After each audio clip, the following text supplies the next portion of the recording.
अरे रानी, तुम सांवली, ऊपर से ये काली साड़ी, वो अच्छी दिखेगी क्या तुम्हारे ऊपर? पहले ही तुम्हारे रंग को देखकर लोग ताना मारते हैं। पूरब रानी को बोला, देखो ना पूरब, मैं बोलती तो कहती, सास बोलती रहती है हमेशा। ऐसा लगता है जैसे कौवे को काला टीका लगाया हो। पति और सास का बोलना सुनकर जरा उदास हो गई।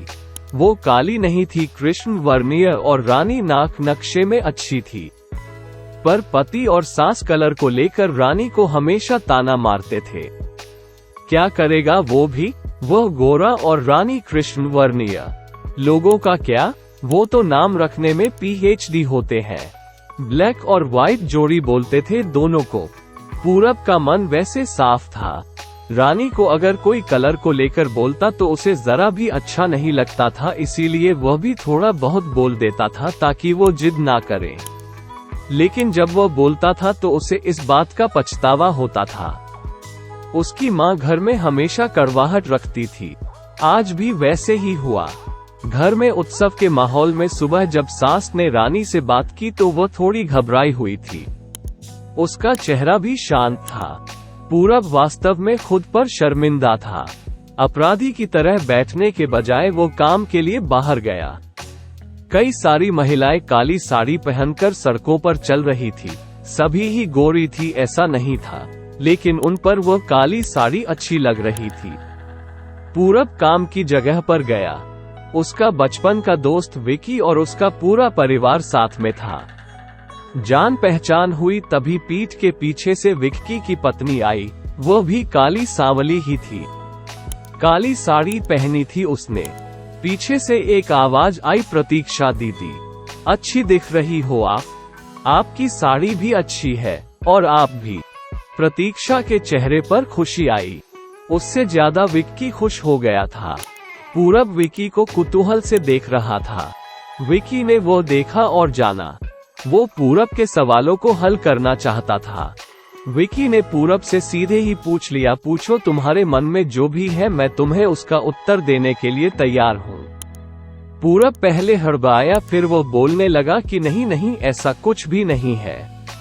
विकी ने पूरब से कहा, तुम मुझे नहीं जानते कि मैं लोगों का मन कितने अच्छे से पढ़ सकता हूँ। तुम तो मेरे बचपन के मित्र हो, तुम्हारे मन की बात भला मुझसे कैसे छुपी रह सकती है। विकी आगे बोला, चलो ठीक है, तुम्हारा सवाल भी मैं ही बता देता हूँ। तुम यही सोच रहे हो ना कि मेरी पत्नी जो रंग से काली है और आज उसने काली साड़ी पहन रखी है, फिर भी वह और मैं इतना खुश कैसे। पूरब सब कुछ शांति से सुन रहा था और कुछ भी बोल नहीं पा रहा था। विकी बोला, काला रंग ऐसा रंग है जिसमें दुनिया का कोई भी रंग मिला दे वह कभी नहीं बदलता, यानी कि किसी और रंग की संगत में वह अपना अस्तित्व कभी नहीं छोड़ता। इसी प्रकार प्रतीक्षा भी दिल से एकदम उस कलर के जैसी है। कभी भी रंगीन ना होने वाली लड़की है। वो अपने मर्जी से जिए, यही मुझे लगता है। मैं उसे खुश देखना चाहता हूँ। लोगों का क्या, वो तो बैठे ही है बुरा भला बोलने के लिए। गोरी औरत रही तो छिपकली बोलते हैं, काली होती है तो चूहा या कौवा बोलते हैं। क्या क्या नहीं बोलते लोग।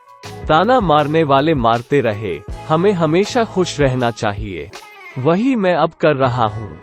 वो सुबह मुझे बोली, मैं कैसी दिख रही हूँ, अच्छी लग रही हो तुम। ऐसा बोलने पर उसके चेहरे पर वह कोलगेट स्माइल देखकर मुझे सकारात्मक ऊर्जा मिली। घर से बाहर निकले तो सभी बोलने लगे कि अच्छी लग रही हो भाभी। हम दोनों ने अच्छे मन से यह बात सोची, कोई ना कोई ताना मारने के लिए बोला ही होगा ना, उस वजह से जीने की दिशा क्यों बदले। पूरब को उसके घर का सुबह का माहौल याद आया। वो खुद पर ही चिढ़ गया। उसे लगा वो सचमुच में गलत था। मैं ही रानी को दुख देता हूँ, उस वजह से सब उसे बोलते हैं। अब मुझे ही अपनी भूल सुधार कर उससे माफी मांगने होगी। उसने हंसते हुए विक्की को अलविदा कहा। अपना काम निपटा कर वो एक साड़ी की दुकान पर गया। रानी के लिए उसने काले रंग की साड़ी ली और घर गया। घर जाने के बाद रानी शांत बैठी थी। उसने रानी को आवाज दी और साड़ी उसके हाथों में दे दी। रानी को जरा अलग ही लगा। उसने प्रश्नार्थक नजरों से पूरब की ओर देखा। उसने बॉक्स खोल कर देखा तो काले रंग की साड़ी थी। रानी, मैं लाया हूँ तुम्हारे लिए ये साड़ी, आज पहन के दिखाओ कैसी दिखती हो तुम।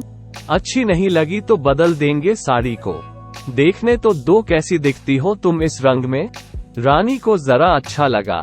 चलो तैयार हो जाओ, जल्दी हम जरा बाहर जाकर आते हैं। एक क्लाइंट के पास जाना है, उन्होंने बुलाया है जोड़ी में। पूरब का बोलना सुनकर रानी तैयार होने गई।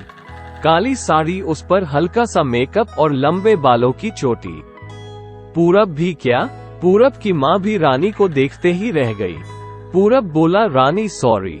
हाँ, अरे लोगों की बातों में आकर मैं तुम्हें हमेशा बोलता रहा और खरा सौंदर्य किसमें है यह मैं भूल गया था। रंग दो ही है, ये जानकर फिर जीना छोड़ दे क्या? अपनी खुद की पसंद छोड़ दे क्या? तुम्हें काली रंग की साड़ी पहनना बहुत अच्छा लगता था ना, पर मैं हमेशा तुम्हें टोकता रहा। अब मुझे समझ में आया, किसी भी रंग में रंगते वक्त मन साफ हो तो खूबसूरती निखरती है।